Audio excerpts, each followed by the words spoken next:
At this point in the video series, I expect that you've already decided that classroom research is a good idea for you or it's something you'd like to get started doing, and that you've found time to begin working on it. It can be compelling to just decide that you want to do it, but until you've actually set time aside where you can begin thinking about it, you haven't really started. So make sure you do those two steps first, and then we can move on to how to get the ball rolling, how to actually begin. And then the first preliminary step is to choose a topic. By the way, if you haven't chosen a topic, this is a different topic entirely, but if you haven't chosen a topic and you're having trouble coming up with something, I've got two recommendations. One, find some problem or frustrating detail or something that you hate about your job and focus on it, trying to ameliorate it, trying to make it better, trying to solve it. And then if that's hard, then come up with something that you've done to improve your classroom or improve the work that you do. And maybe you feel like you've already succeeded in making that better or improving it. Let that be a research question. So design a formal study to assess whether or not the fix improved your classroom the way you thought it did. So actually having evidence strengthens that perspective. It's not just your opinion, but you have evidence for it. So those are my two suggestions. So assuming that you have a topic that you want to work with, the next step is getting the ball rolling by doing your literature review.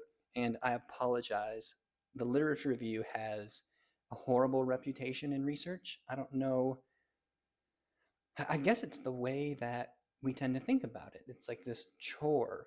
You know what? I think it's because in high school and maybe some of college, research is considered something that you do at the library, just reading and proving that you've done enough reading. It's like this box you have to check.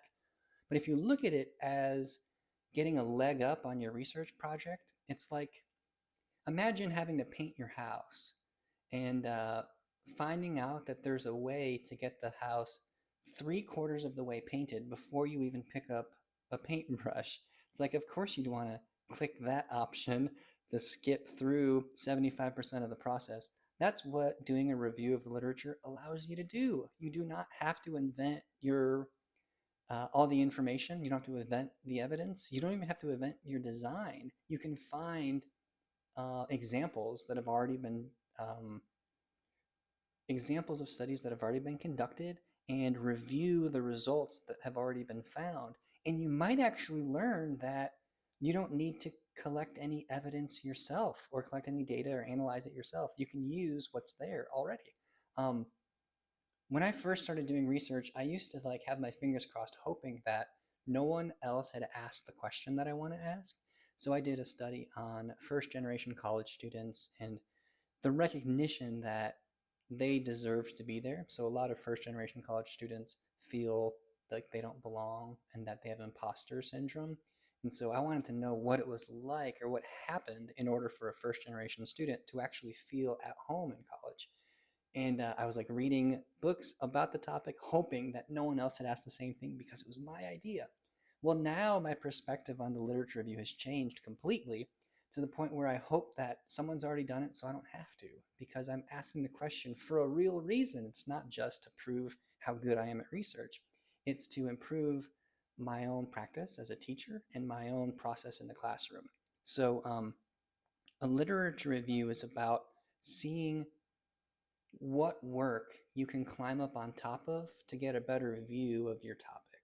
So, in order to do that, I recommend finding the best resources about your topic. And so, if you're interested in, I've used the example earlier of like a middle school teacher who wants to understand the role that athletics play in their students' lives and in their students' academic lives. That might be like a textbook where a textbook about school sports, and it might include a whole bunch of different topics: mental health, relationships, development, and sexuality, possibly, or sexual development. Um, it could be academic success, long term life changes, competition and the spirit of competition, ethics, and teamwork. Like it might have 20 chapters only five of which you've thought about before. And now you're looking at the same topic from a whole bunch of different perspectives. So one textbook can be really effective. You may also be lucky and find an anthology on your topic, which is a collection of works from a bunch of different people, all on a central topic.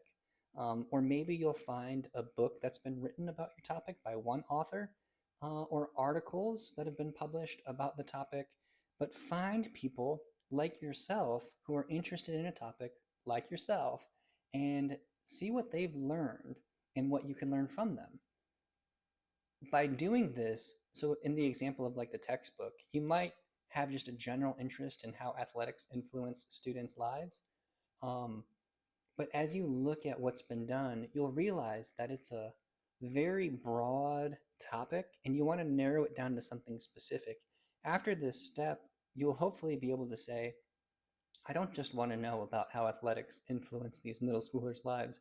I want to know how athletics influences their sense of identity, students' sense of identity specifically. And why am I interested in that? Well, when I was doing all this reading, I realized that identity was linked to academic performance, athletic performance, satisfaction, and mental well being, and so on. I'm giving up hypothetical examples. But after doing this deep dive into your topic, you're going to know so much more about it. And it's going to be almost as if you've already done your research. Now, keep in mind that when high schoolers use the term research paper, it's usually just this step. But when I'm talking about research, I'm talking about collecting data, original data that you analyze, and you come up with a conclusion about what it means.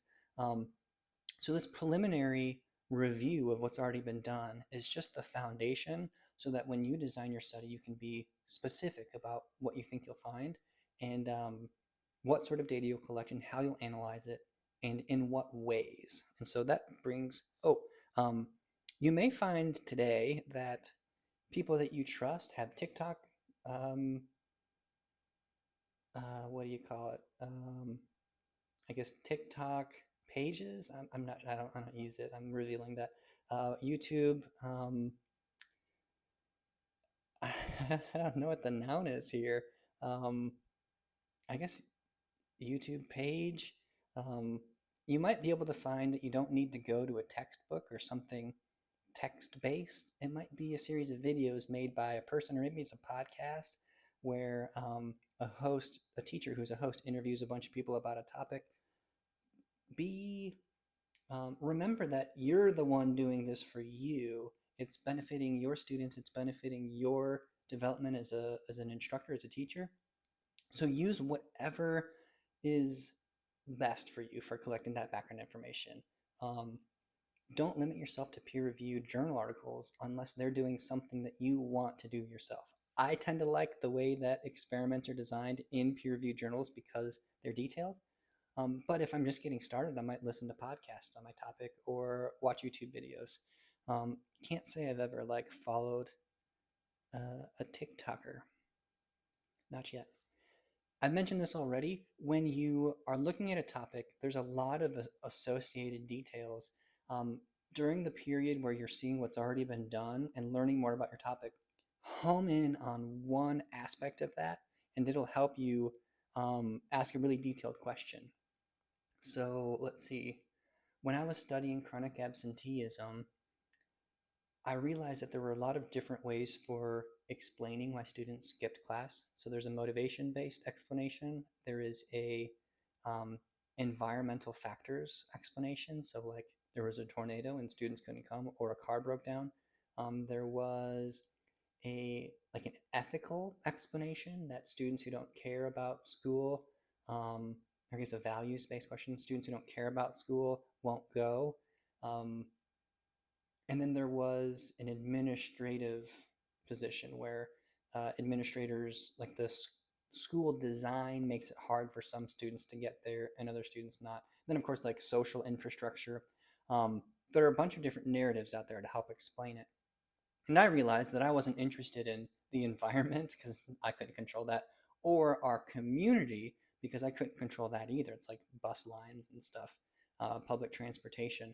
But I was interested in motivation because instructors and admin can influence that in students. So I focused on that one little area. I didn't just say chronic absenteeism, which included all four of those areas. I was only interested in the one area. That way, my question could focus specifically on that aspect. So make sure during this process you're narrowing your topic down. It's very easy to ask a question that's so big it would take you a lifetime or 10 to answer entirely. All right, how do you know when you're done?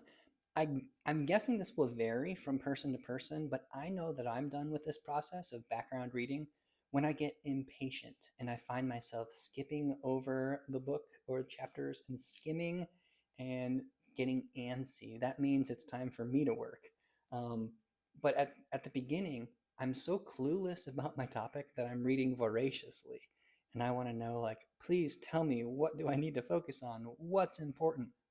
What is there to know?